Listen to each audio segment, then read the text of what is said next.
대각성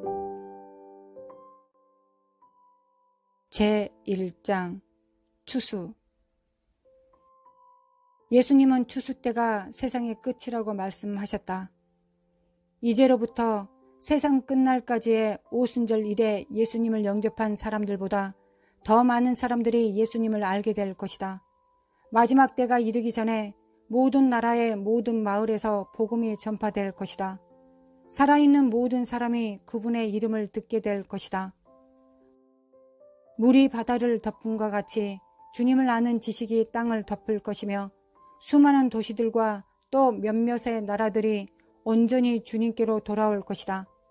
이전에 있었던 그 어떤 일도 그 규모에 있어서 앞으로 올 일에 미칠 수 없다. 우주마저 그 같은 기운에 놀라며 흥분할 것이다. 이제껏 세상에 살았던 인구의 10분의 1이 넘는 10억 이상의 사람들이 참된 헌신으로 주님의 이름을 부르며 참다운 그리스도인으로 변화받을 것이다. 이 추수는 깊은 의미에서 지난날 성령을 넘치도록 부어주시던 그 어떤 역사들보다도 뛰어날 것이다. 왜냐하면 예수님이 단지 구주로서가 아니라 주님으로서 전파될 것이기 때문이다. 이 추수 때에 전파될 복음은 와서 구원을 받으라는 데서 무릎을 꿇라, 그는 만왕의 왕이시다 로 바뀔 것이다. 이것이 7번째 나팔소리 또는 마지막 전파될 메시지이다. 이 메시지는 말로만이 아니라 성령의 능력과 일찍이 유례를 찾을 수 없는 성령의 나타나심으로 임할 것이다.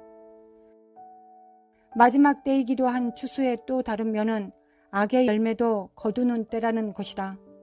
추수 때는 선과 악에 심은 것을 모두 거둔다. 인류 속에 심겨진 악도 이 기간에 완전히 무르익을 것이다. 알곡이 모아지는 동안 쭉정이들도 다발로 모여들이는데 다른 말로 해서 하나로 뭉치게 될 것이다. 그러나 쭉정이들이 모이는 것은 실제로 알곡이 모이는 것을 돕게 될 것이다. 앞으로 이 두 종류의 씨앗을 가르고 구별하는 일들이 점점 더 눈에 드러나게 될 것이다. 저 죄악의 인간 또는 인간 죄악의 화신이라 할 자 역시 추수 때 완전히 그 정체를 드러내어 알려질 것이다. 그렇다고 두려워할 것은 없다. 왜냐하면 우리 안에 계신 분은 세상에 있는 자보다 훨씬 더 위대하시며 하나님 나라에서 가장 작은 자라도 모든 적 그리스도의 모든 것보다 더 큰 능력을 갖고 있기 때문이다. 하지만 우리는 이 악의 정체를 알아야만 한다. 그렇지 않으면 많은 사람들이 불필요하게 사로잡힐 것이다. 총동원. 이 환상은 이처럼 큰 사명의 일꾼들이 될 이들을 격려하고 준비시키기 위해 주어졌다. 그 내용 중에는 이러한 준비와 관련되어 교회의 내와 세상에서 일어난 어떤 사건들이 있다. 이를 공개하는 것은 감정적인 흥분을 꾀하려는 것이 아니오 교회가 그의 절대 사명을 완수하기 위해서는 이를 알아야 할 필요가 있기 때문이다.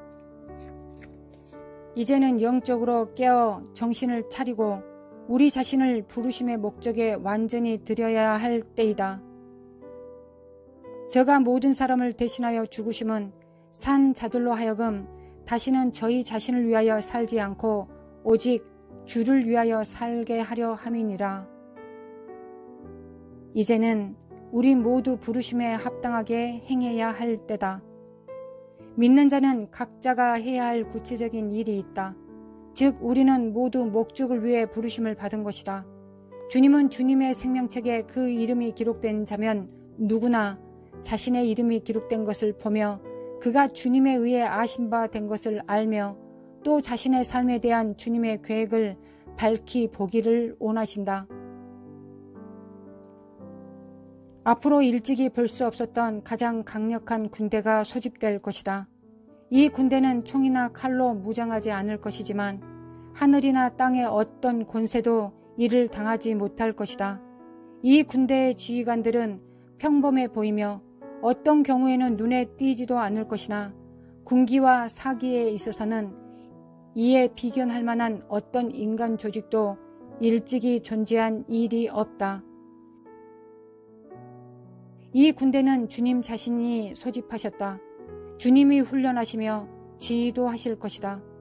전투가 시작되면 병사들은 완벽한 대열을 짓고 진로에서 벗어나거나 서로 거칠 것 없이 일사불란하게 불굴의 결의로 전진해 나갈 것이며 그들 가운데 가장 작은 자라도 적의 가장 큰 자보다 더 큰 힘을 가질 것이다.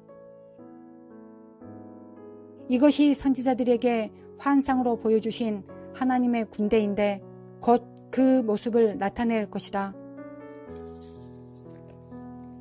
이 군대에 속하려면 정예 부대에 요구되는 육체적이며 정신적인 연단 이상의 훈련과 영적인 연단이 필요할 것이다. 이와 관련하여 주님은 내게 한 전투말을 보여주셨다. 이 말은 길들여지지 않아서 곧잘 놀라 제멋대로 걷잡을 수 없이 뛰곤 했다.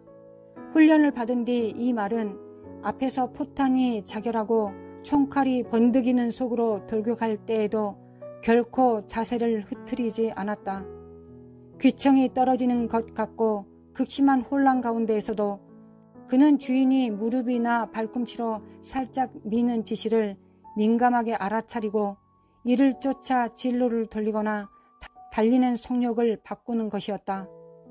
앞으로 올 마지막 때의 사역이 보여줄 기강이 이와 같을 것이다. 전투의 혼란과 소음이 아무리 심하다고 할지라도 교회는 주님에게 바짝 붙어 있어 주님의 가장 부드러운 박차에도 민감하게 알아차리고 따를 것이다. 이처럼 훈련되지 않은 전투마가 자신과 타고 있는 주인을 위험에 빠뜨리는 것과 똑같이 오늘 주님의 연단에 자신을 들이지 않는 이들은 다가오는 날에 중대한 위험에 빠질 것이다. 오늘날 너희가 그의 음성을 듣거든 너희 마음을 강팍해 하지 말라.